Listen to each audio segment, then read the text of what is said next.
여러분, 뉴스에서 경제 전문가들 토론하는 거 보신 적 있죠? 어떨 때는 진짜 고기를 갸우뚱하게 만들어요. 아니, 똑같은 데이터를 보고 있는데 누구는 경제가 좋다고 하고 또 누구는 막 위기라고 하니까요. 이게 무슨 마법인가 싶죠.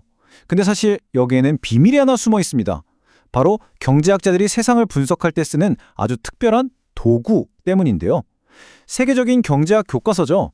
폴 크루그먼의 경제학 원론에서는 이 도구를 모형이라고 부릅니다. 자, 오늘 이 시간엔 바로 그 모형이라는 도구를 어떻게 쓰는지 한번 제대로 파헤쳐 보겠습니다. 바로 시작할게요. 이 만화 정말 딱 지금 상황이랑 맞지 않나요?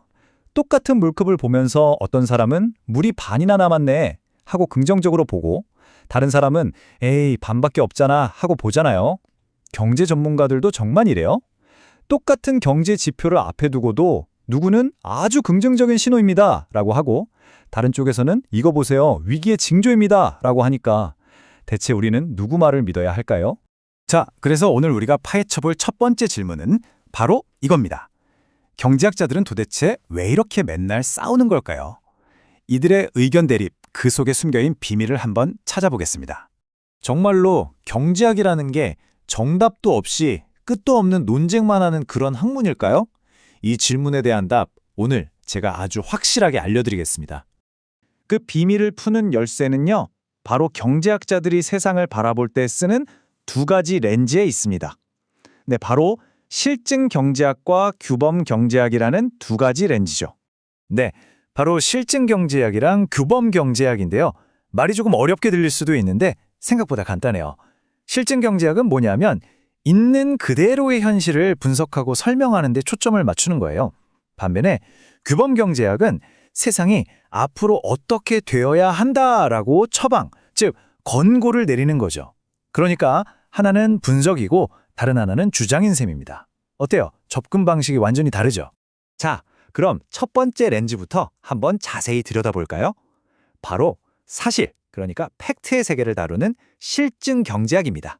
실증 경제학은 아주 간단하게 말해서 팩트 체크를 하는 학문이라고 보시면 돼요. 경제가 실제로 어떻게 돌아가지? 이걸 분석하고 설명하는 거죠. 여기서 핵심 단어는 실제로입니다. 그러니까 데이터를 가지고 이건 맞다, 저건 틀리다 이렇게 명확하게 가릴 수 있는 질문들만 다룬다는 거예요. 예를 들면 이런 질문들이에요.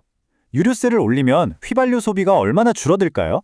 이건 데이터를 보면 딱 답이 나오겠죠? 통행료를 인상하면 교통체증이 정말 줄어들까? 이것도 인상하기 전이랑 후 교통량을 비교해보면 그렇다, 아니다 결론을 내릴 수 있습니다. 바로 이겁니다. 실증 경제학의 질문에는 명확한 정답이 존재한다는 것, 맞거나 틀리거나 둘 중 하나죠. 물론 그 답을 찾아가는 과정에 뭐 복잡할 수는 있겠지만 원칙적으로는 데이터로 검증이 가능한 영역이라는 겁니다.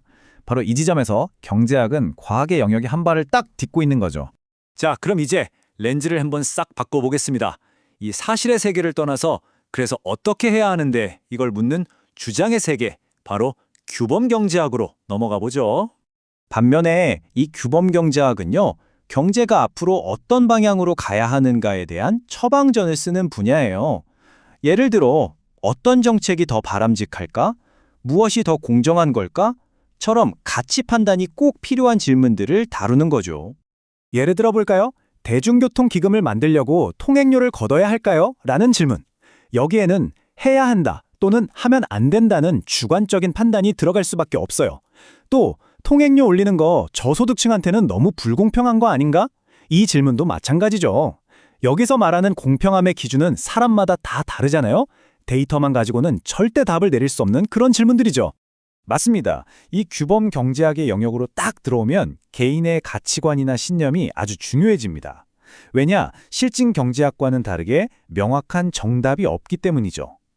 바로 이 지점에서 경제학자들의 의견이 아주 첨예하게 쫙 갈리기 시작하는 겁니다. 자, 좋습니다. 우리는 이제 실증이라는 렌즈와 규범이라는 렌즈, 이 두 개를 모두 갖게 됐습니다. 이 렌즈를 통해서 다시 처음의 질문을 한번 들여다볼까요? 경제학자들은 도대체 왜 싸우는가? 이제 그 미스터리를 풀 시간입니다. 경제학자들이 합의를 보지 못하는 이유는요, 크게 두 가지입니다. 첫째는 서로 다른 가치관을 갖고 있기 때문이고요. 둘째는 현실을 분석하는 데 사용하는 경제 모형 자체가 다르기 때문입니다. 바로 이 두 가지가 모든 논쟁의 핵심 원인이라고 할 수 있습니다. 자, 이제 모든 퍼즐 조각이 딱 맞춰지네요. 가치관의 차이는 뭐죠? 네, 바로 규범 경제학의 영역입니다.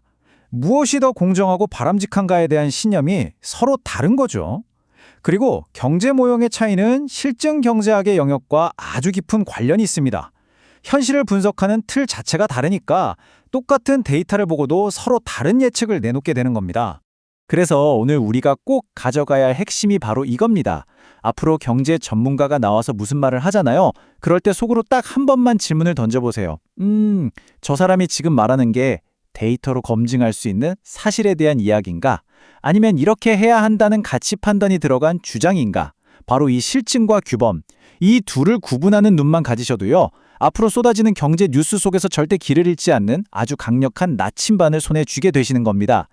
그럼 마지막으로 여러분이 직접 한번 풀어볼 문제를 하나 남겨두고 가겠습니다. 우리 사회의 뜨거운 감자죠. 바로 최저임금 인상 논쟁. 이 논쟁의 어떤 부분이 사실을 다투는 실증의 영역이고 또 어떤 부분이 가치를 다투는 규범의 영역일까요? 오늘 배운 이 두 개의 렌즈로 이 문제를 한번 곰곰이 들여다보시면 아마 이 논쟁의 본질이 훨씬 더 선명하게 보이실 겁니다.